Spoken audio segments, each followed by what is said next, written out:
Hello you guys, welcome back to my channel. We are getting ready real quick because I am gonna go see an apartment right now in about like 20 minutes. I didn't think I was gonna get booked so quickly. I was reaching out to so many downtown LA loft areas, and then the minute I sent over my email of interest, they were just like, okay, we got you booked for the next hour. And I was like, what? I'm still in my PJs. But when it comes to downtown, you either love it or you hate it. I personally love, even though my building, the one that I live in currently, has so many cons, I love downtown Los Angeles. I don't drive, so everything is super accessible to me. Metro is literally on every single street. I love that Santee Alley and Fashion District is literally just a 5-minute walk. What I don't like though is that rent is pretty expensive here. So the new price that I'm gonna pay after my lease ends, I feel like is a little outrageous for how small my loft is. So we're gonna go tour some places and I'm gonna take you with me just so that you kind of have an idea of what downtown LA lofts are like. They kind of are all different. A lot of the buildings here are very historical. We have a lot of modern buildings too. I feel like I like a good combination. I like historical older buildings with more of a modern finish inside. And as far as pricing and my budget, I did see this TikTok here. This unit is going for $2,100, which if you're outside of Los Angeles, that probably seems really expensive. For downtown LA, that price is freaking amazing. That's less than I'm paying now. So I want to say that my budget, my max is gonna be $2,500, and I am looking for square footage above 850. This is the outfit that we're doing today. I wanna do something that says she's financially responsible, she's mature, she's the type of person who wears matching socks. And I know this is pretty like toned down. I'm just gonna do a leather jacket, and then can't forget to show off that I'm married, dual income baby. We can pay our bills, I promise. These Lamoda boots, they could never do me wrong. They're super comfy, and I feel like, you know, they give me a little bit of height for some confidence. So let's go check it out. I was so busy getting ready that I didn't really touch on my must-haves, so things I really do need are good lighting, 24-hour security around the building, a parking spot with a monthly fee, or if it's included in the rent, even better, in-unit washer and dryer, amenities like a pool and gym. My budget is going to be a max of $2,500, and just square footage-wise, I'm looking for something over $850. So let's get started. All right, we are starting off in Gallery Row, Historic District of downtown Los Angeles. This is a Santa Fe building. I really do like this area because it's affordable, but it's affordable because it's right next to Skid Row, which is a neighborhood that is populated by the unhoused. And so this area tends to be highly dense with crime. You'll see a lot of needles on the ground, a lot of loitering where you can literally see them doing drugs. I actually really liked the hallway area just because it did have that like charisma of being an older building. But as soon as we walked into the unit, which was located on the second floor, I was just like, okay, it's nice, but it's so freaking dark in here. And that's because the windows are lined with trees. But as you walk further into the apartment, you're gonna go through this little slim and narrow hallway, and then you get into the bedroom area, which I actually like the exposed pipe that you see at the very top, a characteristic that Arthur really likes. But other than that, this room had no personality. The bathroom was notoriously big, like stupid big. There was no reason for there to be so much space, which I feel like could have been used for a larger bedroom or more closet space, but it looked like the toilet was brand new, which was nice. The view was pretty, but it was blocked by a lot of the trees. Going back into the first area, we run into the kitchen, which had nice modern appliances, but the cabinetry was pretty dinged up and dated. This is the second unit I saw in this building. This one is located on the 6th floor. I immediately started smiling when I saw all the sunlight that was pouring in. It also had modern finishes like I wanted, like the little chandelier light fixture at the top there.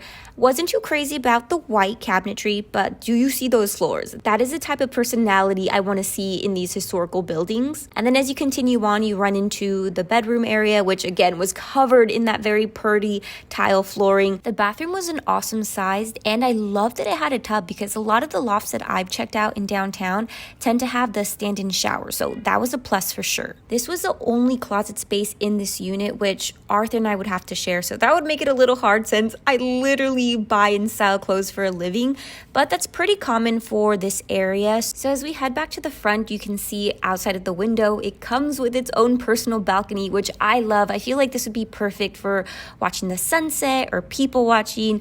The bad thing though is that you're literally looking out into Skid Row. Let's do a little recap of the Santa Fe building because I feel like this is pretty important.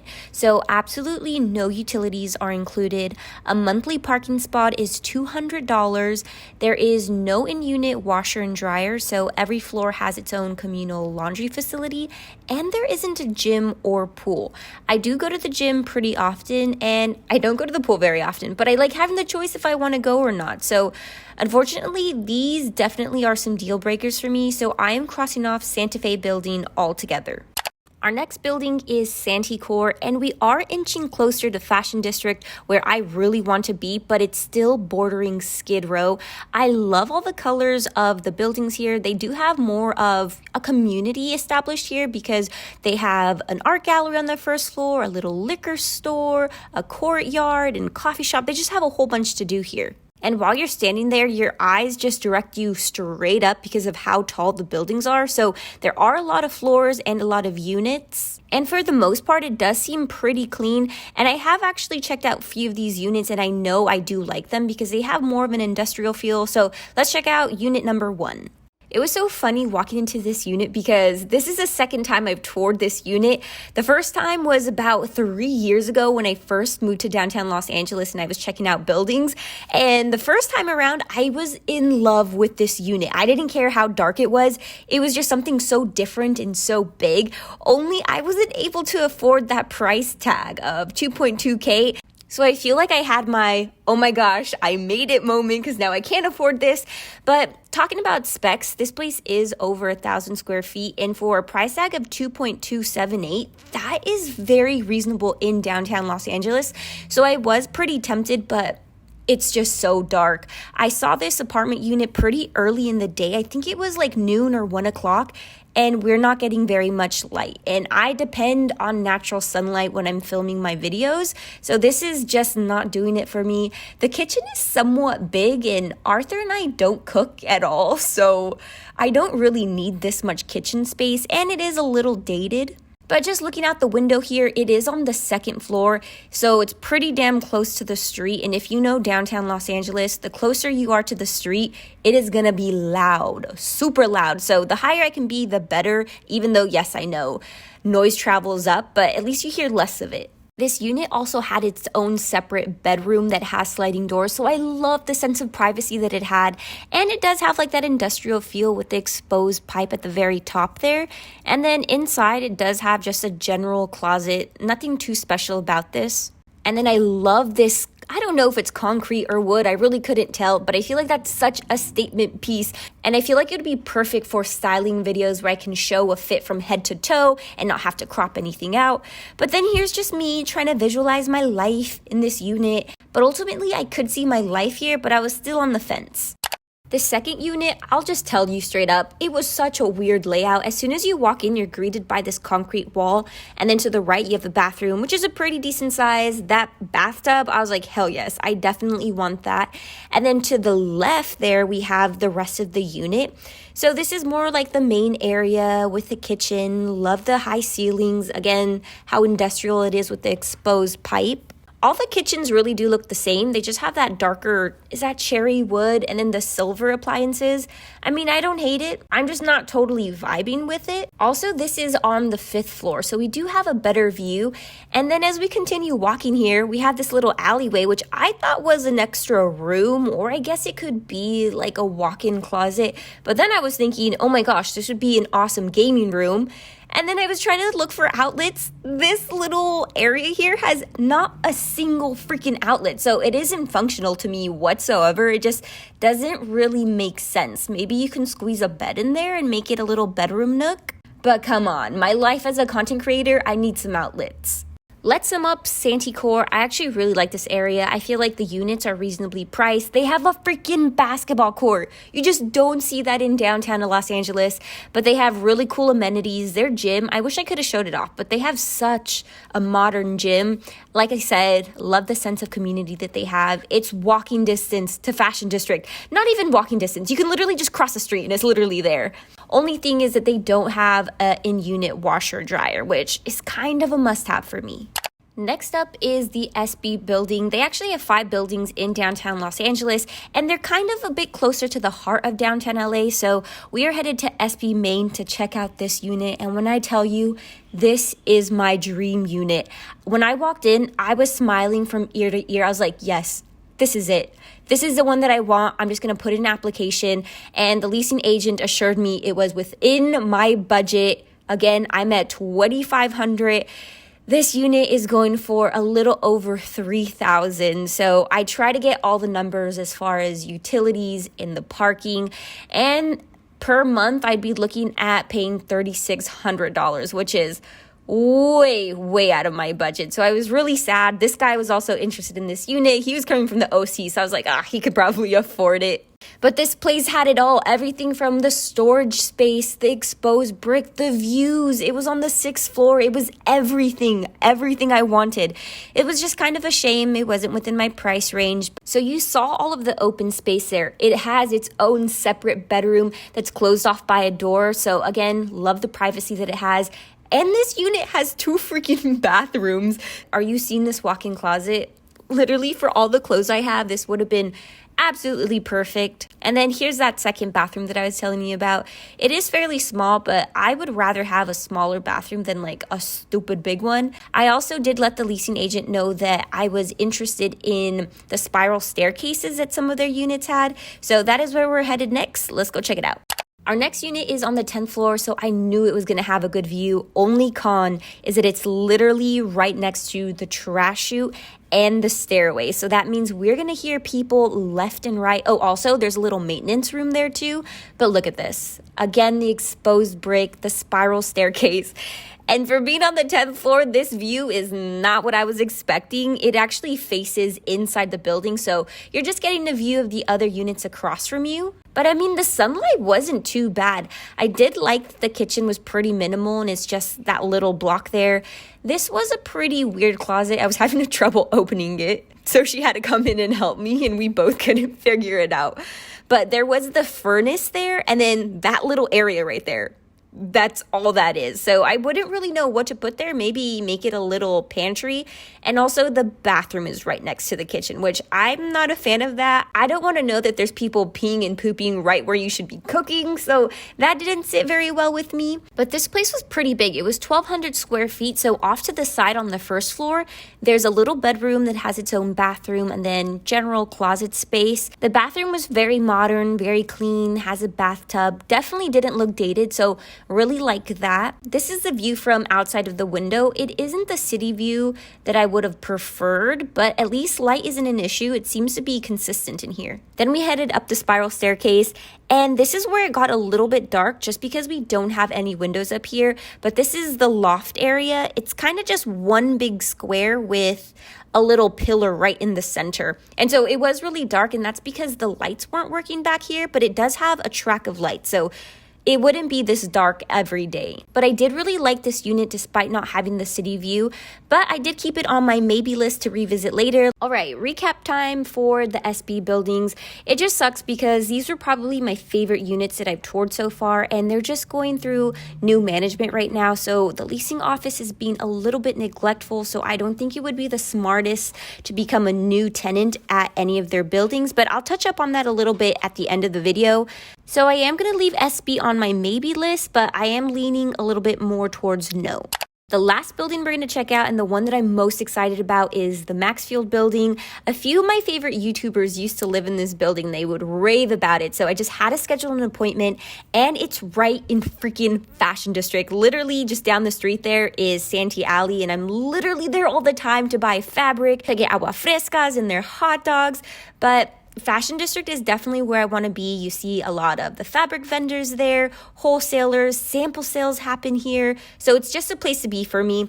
On the first floor of the Maxfield, they do have a tamal place, which is super yummy. And then they have 213flowers.com. So I'm assuming it's just flowers and bouquets. This is the lobby area here. I really do like it. It is fairly small, and that desk right there is actually their leasing office. So I don't see any security. So it looks like everyone who walks in is going to be greeted by a leasing agent. This is their gym area.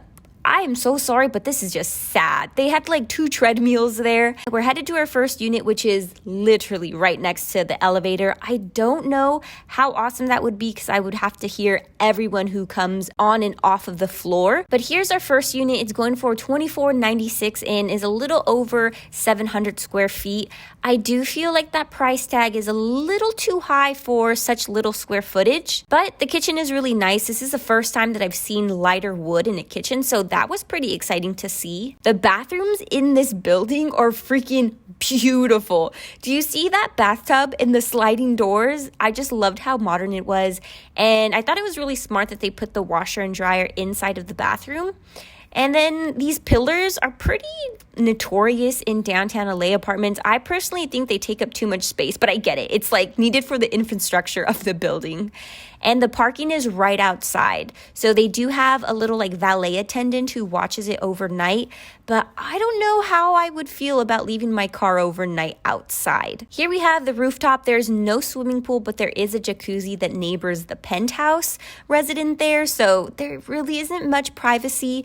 And this is the lounge area of the rooftop. You can literally seat 4 people. It is super small, but I have to admit, I was a little disappointed, but as you climb these stairs up into the jacuzzi, the view is beautiful. So if you're looking for a building with a good view, this is it. The leasing agent also took me across the street to their sister building, which is Garment Lofts. Really loved the lobby in here. It is, again, really small, but the architectural detailing inside was so beautiful. And again, the area is still Fashion District. It's right across this really iconic Ace sewing machine and thread supply store. But I only checked out 1 unit here and it was going for $2,500. And again, it was a little bit on the smaller side. It was 779 square feet and we were on the 11th floor. So I know just from the Maxfield that this was going to be pretty good. But the bathroom was very nice and modern. I liked that the kitchen lines a wall just because I feel like it takes up less space. But this unit was pretty small. It was just 1 single open area and they didn't have any built-in closet space. So they actually had a really beat up, dinged up armoire that I wasn't able to show you because the leasing agent was literally right in front of it. So I didn't want to catch him on camera. But let's just do a quick recap. I absolutely love this area. The rooftop views were amazing. It did have in-unit washer and dryers. The rooftop area on both buildings, so sad, so disappointing, and neither of them had pools. Both of them had parking of $175 a month. All right, y'all, we are back from checking out all of those apartments. Also, don't mind me. I literally just got back from the dentist and I'm still so numb. But let's do a recap of all these buildings. And then I'll let you know what I ended up going with. So the Santa Fe, which was the first place we checked out, immediately that is a no-go. They had no gym, no pool area. Those were amenities that were on my must-have list and it didn't meet it, so had to scratch it. The second place we checked out was Santicore. I actually really loved the first unit, even though it was really dark. I absolutely, ow, that hurt. But what I was saying is that they have awesome amenities. They have a really cool gym. They've got a pool. They even have a basketball court, which is totally made for Arthur. But the units were just a little too dark and they were also just weird. Like I showed you that the second unit had its own little like walk-in area with the windows, but it had absolutely no outlet. So really it isn't functional to me. But if I wasn't a content creator who depended on natural sunlight to flood my apartment, I would definitely have moved forward because I also just love the sense of community. They have a freaking art gallery and a liquor store right on the first floor, which is awesome. And not to mention their pricing is super reasonable. So I would highly recommend it if you're looking to move into downtown, but for me, it had to be a no-go. Let's talk about SB now. They have 5 buildings in total here in downtown Los Angeles. So I went to go check out SB Main and oh my gosh, that first unit was my dream loft. Like I wanted it so bad. It was just kind of disappointing that I was continuously being reassured by the leasing agent that it was within my budget, that it was gonna work out. And then when we got into the leasing office and she was looking at the actual documentation, she was like, actually, it's $600 over budget for you. And that is not including utilities. That is not including the gym membership I would need because it's closed. It would not include the $250 parking fee. So I was just like, this is not gonna work. I also did a little bit of Googling. They only have 1.8 stars. That is freaking ridiculous. Their residents are so unhappy right now. There's just so much going on with them. They have new management. They're neglecting their residents. They have the unhoused that are breaking in and squatting in vacant units. The 2 times that I went in to go talk with the leasing office, I heard 2 different people complaining that people who are squatting are breaking into units where residents are actually living, and all the amenities are closed because of renovations. And on top of that, their leasing office is kind of rude, and by that I just mean one person in specific. When I went in to talk about possibly negotiating the rent price because they told me the wrong price and they told me it would be within my budget, she didn't even refer to me by my name or let alone ask my name. She was just like, you, come over here. And I was just like, oh my god, this is to me a reflection of what I would be treated like if I were to be a resident here. So don't think it's worth it. Scratching it, absolutely do not recommend this building. The last 2 buildings I'm gonna just talk about together because they are sister buildings. It's the Maxfield building and Garment Lofts. I really love this area. I want to be right smack in the middle of Fashion District because I'm going to Santee Alley literally every weekend, but I just feel like the cost per square footage is just too expensive. They don't have a good lounging area up on the rooftop either, and I like to host guests. I need the space, but I will admit that view from the rooftop is absolutely beautiful. If you do have a larger budget and you're looking for a building with unobstructed city views, this is definitely the building for you. I'll also give it props because it's really clean from inside, but it was just a no for me. So what building did I end up deciding on? Well, as of now, it is December 22nd, and my lease for this building ends in a little over a week. And outside of this video, I also toured at least 3 or 4 more buildings. They were just really bad and not even worth documenting. But if you do follow me on Instagram, I did have this little series where I showed off 12 units on my IG stories. So go follow me there. I am at Twinelle_. But I feel like I have a good sense of a lot of the buildings in downtown. And maybe I'm biased because I've lived in this building for going on 3 years now. But I feel like I have the best gym here. I have the best lobby that has a conference room to use. My rooftop has an awesome view and is so spacious to host all of my friends. And it also comes with a swimming pool. It's not the biggest, but at least it's a swimming pool and its own jacuzzi. And the monthly parking fee is the cheapest I've seen across all the buildings that I've toured. So what I decided to do was to ask for a deviation request, which is pretty much asking for a reduction in price. And they're gonna find another unit in the building with the same square footage as mine and compare the price and go with the cheaper option. So I'm actually gonna call them as soon as I finish filming this and see if it did go through. And so if I get approved, I get cheaper rent for a building that I absolutely love, and then I get to save money for all the traveling I'm gonna do next year. And if it doesn't, then I'm gonna stay here 1 additional year just so that I can continue on my research, continue on my hunt, and find a loft that really is the loft of my dreams. And I'm hoping after that year that passes, I'm able to increase my budget just a little bit because I feel like that's really is what is restricting me from finding my dream loft. So that pretty much does it for loft hunting in downtown Los Angeles. If you want a tour of my current place, definitely let me know down below and I'll film something for you. But if you do have any general questions about downtown, about buildings, about cost, literally anything, just put them down below too. But I'm gonna wrap this up already because my cheeks need to rest. Thank you to everyone who's keeping up with my Vlogmas series. As always, I post videos at least once a week. I'll see you on the next one. Bye!